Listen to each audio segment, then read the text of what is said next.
Bawat oras ay ikaw. Ikaw ang pag-ibig na binigay sa akin ng may kapal, biyaya ka.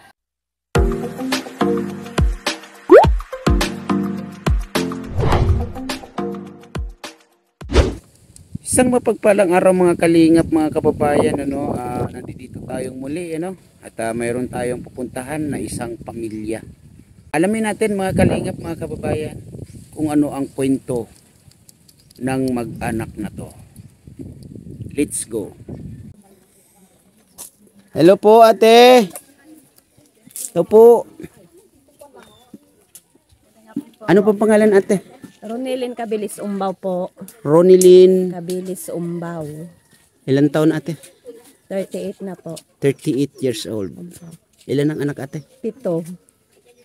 Ito. Ilan taon ang panganay? 17 na po. 17. 17. Lalaki babae? Lalaki po. Lalaki. Nag-aaral? Opo, grade 11. Yung bunso, ilan taon? 3 years old. 3 years old. So, may posible pa ate, no? Tama na, mahirap mamumuhay ngayon, sir. Mahirap ng buhay. Anong trabaho ni ate? Ako po, minsan nag-extra maglabada, plancha. Yun lang po. Minsan kung may isda ditong paninda, nakipagtinda lang po. Si Mister, anong Si trabaho? Mister po, ganun din, extra lang kung may nagyaya po sa kanya mag-construction o kaya mangisda, yan po. So sa ngayon, ano yung pinaka na trabaho niya? Nagbibingwit po kami. Yung ano ba yun? Yung may mga pain ganun. Opo. Ano yun, malalalim na ng laot o sa malalim na Mga laot? ano lang po, mga siyam na ano lang po, ganun. Siyam na di pa yung Di pa, lalim. opo. Okay. Nagsagwan lang. So pwede pa tayong umupo ate? Opo. Sa pamumuhay ninyo dito ate, kumusta naman? Pwede bang may kwento kung okay lang po sa inyo? Sa pamumuhay naman po, sir, mahirap. Pero kailangan talaga kasi yung mga nag-aaral, kawawa naman kung wala kami isusuporta sa pag-aaral. Kahit pa paano, nakakaraos. Kailangan lang talaga magsumikap. Doon sa mga pinapasukan ni Kuya Ate, magkano yung pinakamalaki niyang kinikita? Ano po, yung sa 2 araw niya, binigyan 750.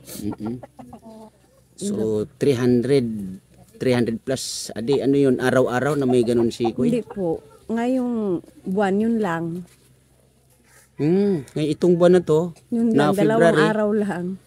yun pa lang yung kinikita niya. Opo. Ako naman po, weekly, 350. Namamasahe pa ako 100. Balikan, 250 ang natitira. Sa isang Linggo. ganun. Opo. Sa bayan. So 250 ang isang linggo. Sa loob ng isang buwan, kung tuloy-tuloy is 1,000. Opo. At si Kuya naman sa kinikita niya, kumbaga hindi masasabing stable, tama? Opo. Buti nasusustain ninyo yung pag-aaral ng mga bata, na ibibigay nyo yung mga pangangailangan nila. Nabibigay naman po kahit papano. So sa mga anak ninyo, ilan yung nag-aaral na?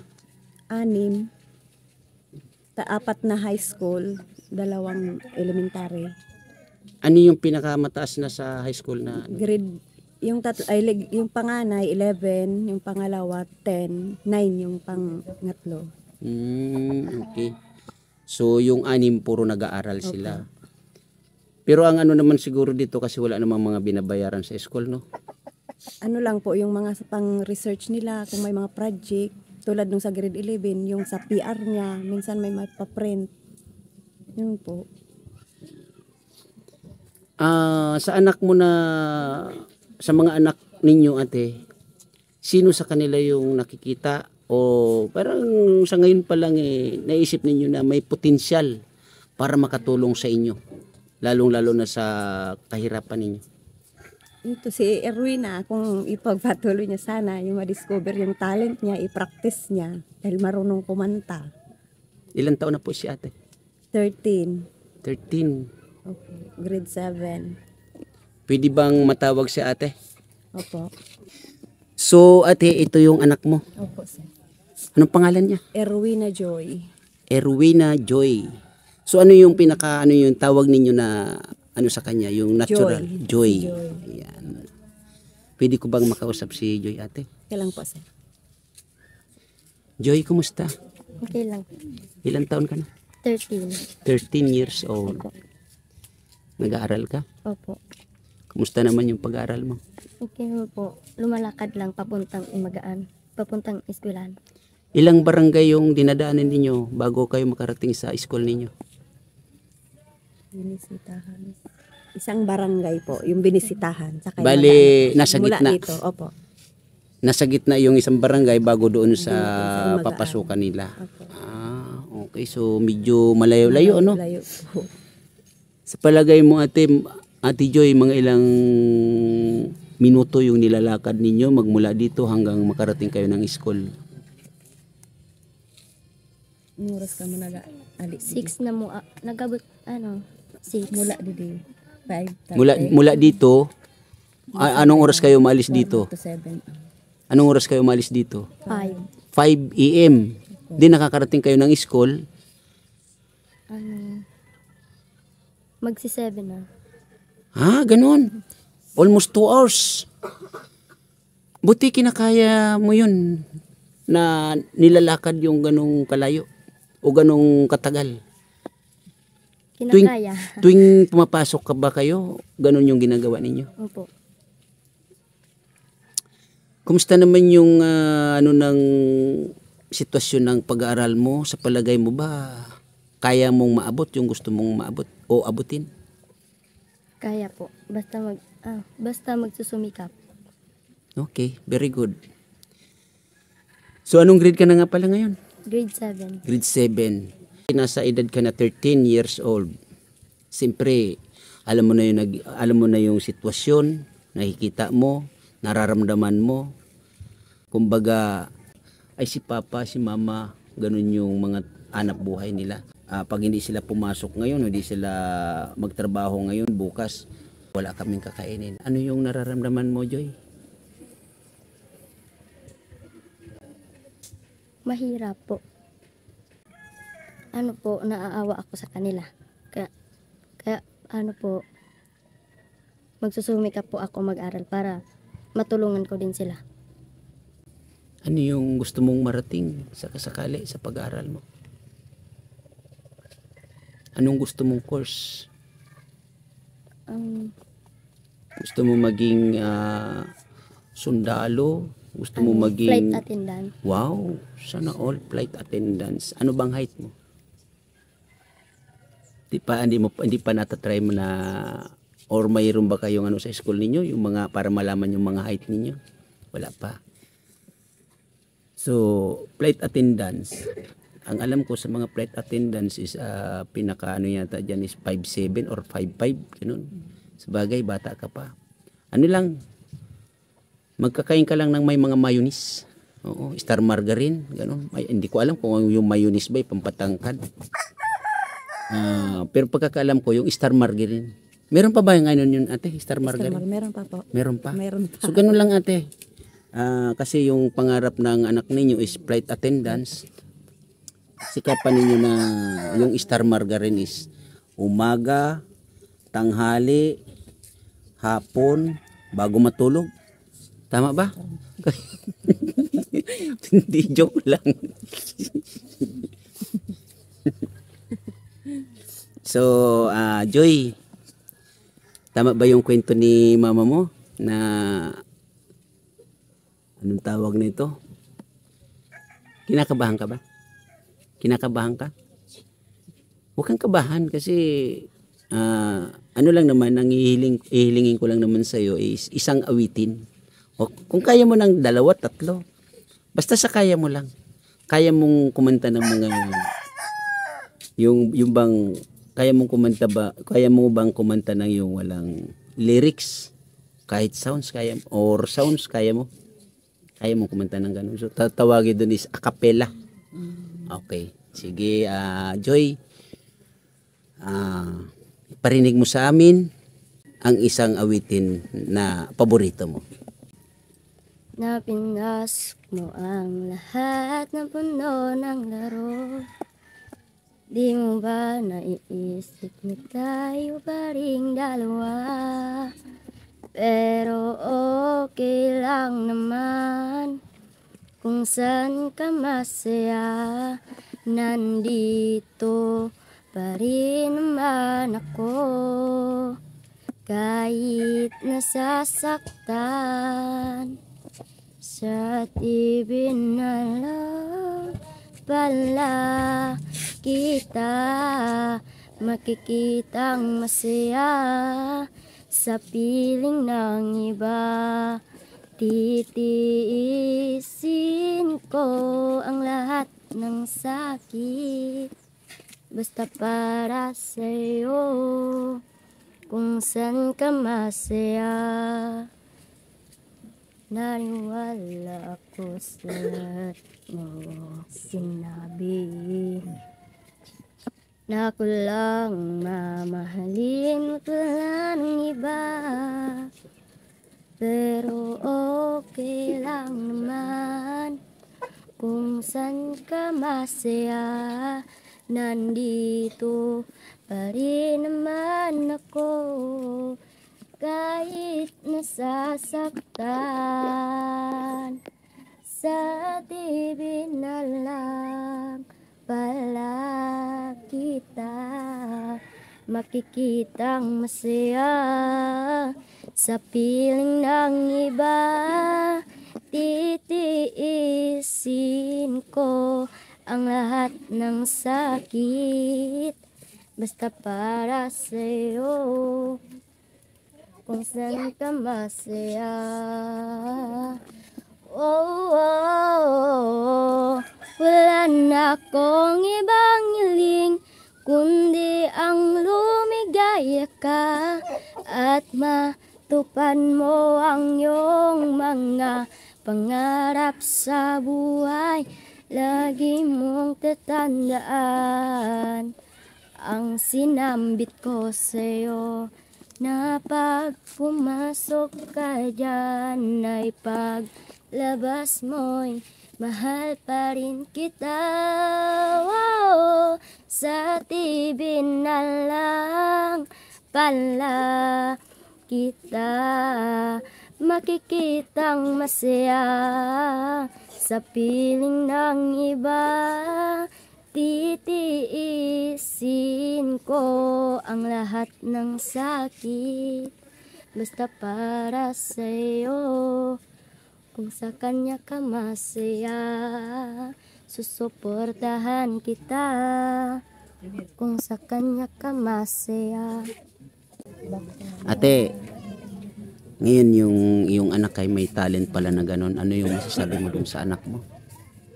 Thanks God na meron pala sa isang 7 kong anak, meron palang may talent na tinatago. Sana magamit niya yan o kaya maging puhunan niya na magkaroon siya ng pagdating ng palang trabaho para kung sakali magkapamilya man sila, hindi sila matulad sa buhay namin ngayon.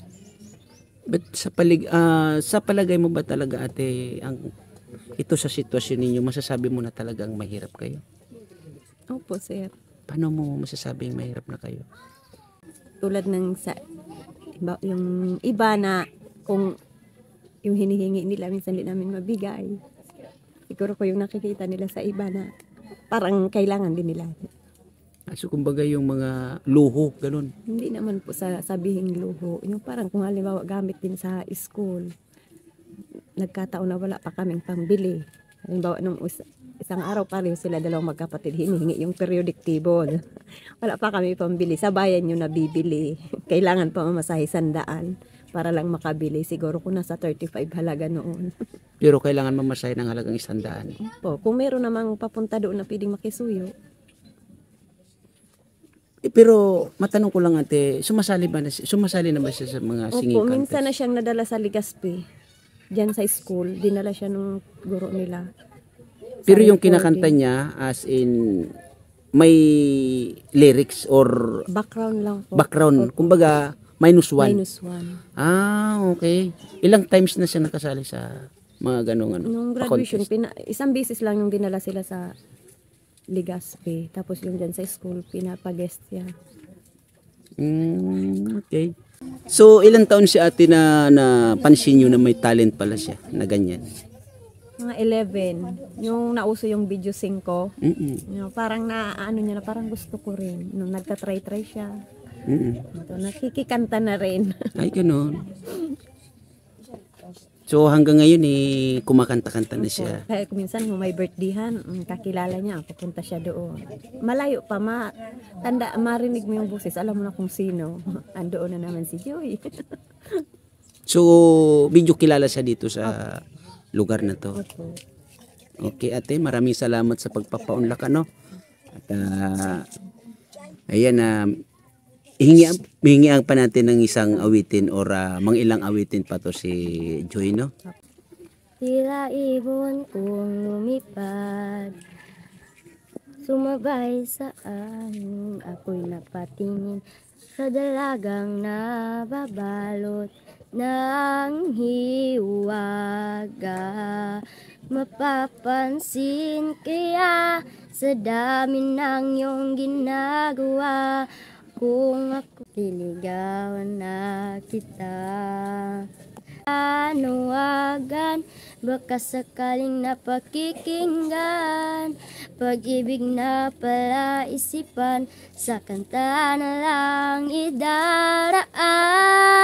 Nag-aabang sa langit, sa mga ulap sumisilip, sa likod ng mga tala, kahit ang swerte nga naman hindi lagi kanyang kapiling. Kung ako sa kanya, liligawan na kita.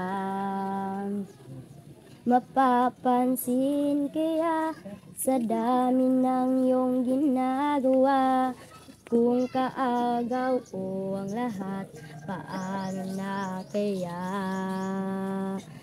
Awit na nananawagan, baka sakaling mapakikinggan, pag-ibig na pala isipan, sa kanta na lang idaraan. Nag-aabang sa langit, sa mga ulap sumisilip, sa likod ng mga tala, kahit sulya. Ang bawat oras ay ikaw ang iniisip-isip ko. Hindi ko mahinto pintig ng pusong ikaw ang pinangarap-ngarap ko. Simula nung matanto na balang araw iibig ang puso.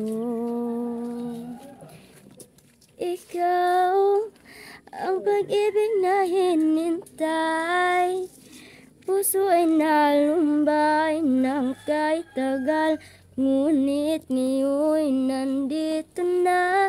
Ikaw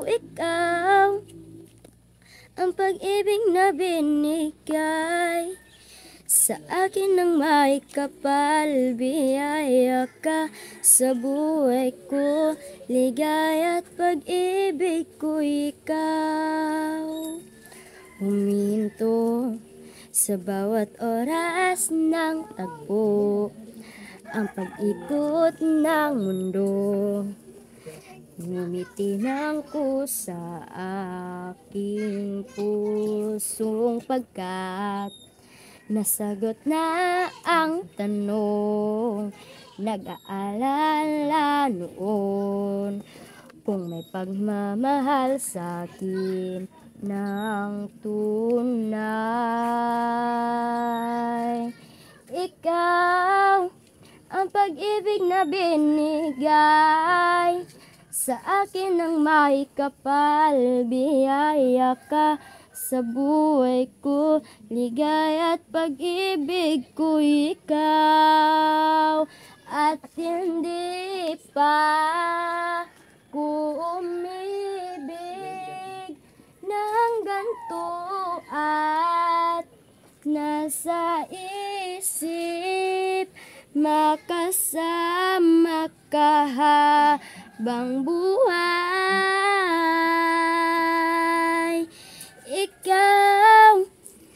pag-ibig na binigay sa akin ng may kapal. Biyaya ka sa buhay ko, ligaya at pag-ibig ko ikaw. Ang pag-ibig na binigay sa akin ng may kapal. Biyaya ka sa buhay ko, ligaya at pag-ibig ko ikaw.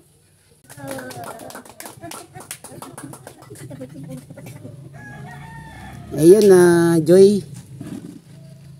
Maraming salamat sa mga ilang awitin na ipinarinig mo sa amin, no? At lalong-lalo na, mama mo, ayun, ate. Lapit ka dito, ate.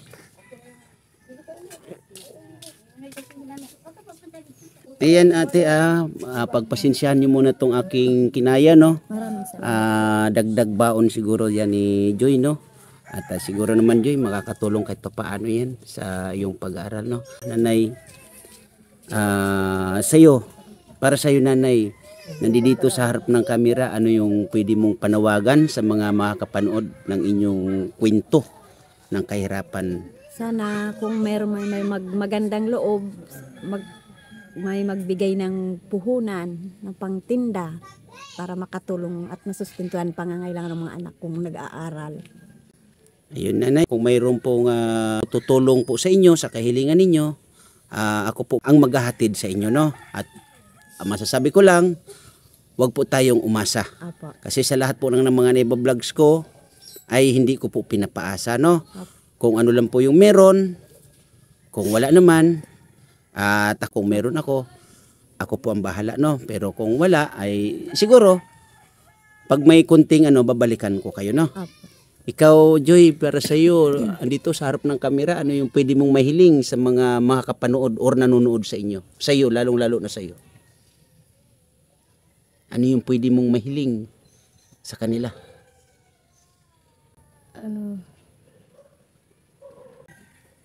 Sana matulungan ako Na? sa pag-aaral ko po. Sa pag-aaral mo. So yun mga kalingap, mga kababayan, mahihain si Joy. Ayan.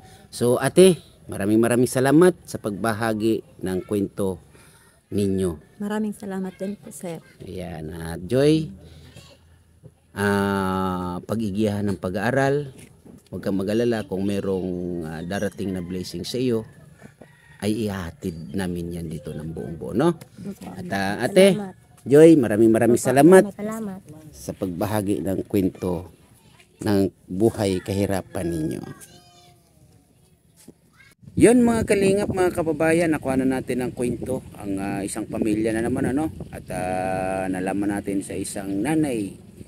At ayun nga, yung kanyang anak ay may konting talent, no?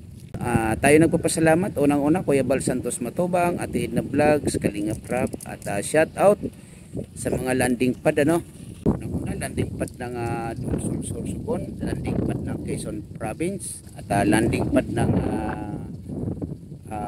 Davao. Yun, shout out sa lahat. Yun, nagpapasalamat din tayo. Lisa 67 Vlog, Tita Eman Pam Channel, Junila Reyes. Ayan, shout out sa lahat ng Team Rico at shout out sa lahat ng Team Sulit. Maraming salamat din Kinrid TV, Maria Cusinira, at shout out din JC Official, at shout out sa lahat. At salamat din sa mga nagsishare ng blessings sa ating YouTube channel. Sa ating mga kababayang OFW, lagi po kayo mag-iingat kung saan po kayo naroroong bansa, no? Lagi po tayo mag-iingat. And God bless us all. Bye-bye.